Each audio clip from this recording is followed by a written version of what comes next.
Hatimaye mataifa ya Umoja wa Ulaya yameonyesha matumaini makubwa baada ya rais wa Marekani Donald Trump na rais wa Urusi Vladimir Putin kujadili uwezekano wa kusitisha mapigano nchini Ukraine wakati wa mazungumzo yao ya simu siku ya Jumanne.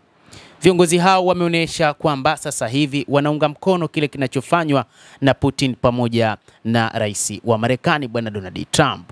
Kulingana na Kremlin, Putin iliamuru wanajeshi kusitisha mapigano kwenye miundombinu ya nishati ya Ukraine kwa siku 30. Rais wa Urusi pia alisema kuwa Moscow na Kiev zitafanya mabadilishano ya wafungwa siku ya Jumatano.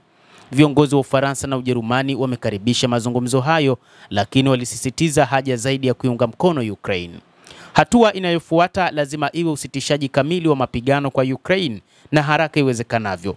Bila shaka ni wazi kwamba sote tunakubaliana juu ya hili, Kansela Olaf Scholz alisema katika mkutano na waandishi wa habari mjini Berlin na rais wa Ufaransa Emmanuel Macron. Olaf alisisitiza kwamba Ujerumani itaunga mkono Ukraine na haitaiangusha Kiev, kulingana na shirika la habari la Reuters ambalo limemnukuu. Macron alitaja makubaliano ya Urusi ya kusitisha vita katika vituo vya nishati kwamba ni mwanzo mzuri katika mchakato wa amani, akisema zaidi kwamba tutaendelea kuunga mkono jeshi la Ukraine katika vita vyake vya upinzani dhidi ya uvamizi wa Urusi. Waziri wa mambo ya nje wa Hungary Peter Szijjarto alielezea wito wa Trump na Putin kama habari njema kwa Uropa. Hata hivyo, viongozi hao ambao walikuwa wakipinga kutokana na mazungumzo hayo ambayo yamewafanya watengwe, wameeleza wazi sasa wanakubaliana na kile kinachoendelea kati ya Putin na Trump. Mnamo siku ya Jumanne, marais wa Marekani na Urusi wamepiga hatua nyingine kubwa kuelekea amani, na tunatumai kwamba Brussels haitoweza kuzuia makubaliano ya amani kufikiwa, aliandika Bwana Peter Szijjarto kupitia ukurasa wake wa Facebook, akionyesha matumaini kwamba pande zote mbili zitaheshimu kusitishwa kwa mapigano na hasa katika miundombinu ya nishati. Baadhi ya maafisa wa Umoja wa Ulaya hapo awali walisema walikuwa na wasiwasi kwamba Trump anaweza kufikia makubaliano yasiyofaa nyuma ya Ukraine. Mwanadiplomasia mkuu wa Umoja wa Ulaya Kaja Kallas alisema Jumatatu kwamba Urusi haiwezi kuaminiwa kweli. Trump na Putin wamepongeza matumaini hayo kuwa ni yenye tija na ni muhimu katika kumaliza mzozo wa Ukraine.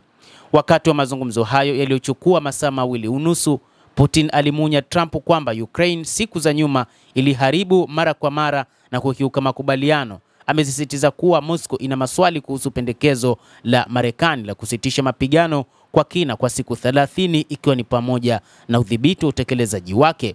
Kadhalika, Urusi kupitia rais wake Vladimir Putin imeweka wazi katika kipindi hiki haipo tayari kuona nchi za magharibi zikipeleka silaha huko nchini Ukraine, ambapo nchi kama vile Ufaransa pamoja na Uingereza zimesema zipo tayari kwa ajili ya kutuma shehena ya silaha huko nchini Ukraine, huku waziri mkuu wa Italia Giorgia Meloni akisema kwamba jambo hilo halipaswi kabisa kufanyika katika nyakati hizi ambazo taifa kubwa kama vile Marekani limeapa kuhakikisha linamaliza mzozo huo. Mtazamaji, endelea kutufuatilia, lakini usisahau kulike, usisahau kucomment, kadhalika na kusubscribe ikiwa bado hujafanya hivyo, uweze kupata habari hizi kwa mapana hapa The World News. Mimi ni Adam Hussein, endelea kuwa nasi wakati wote, endelea kutufuatilia.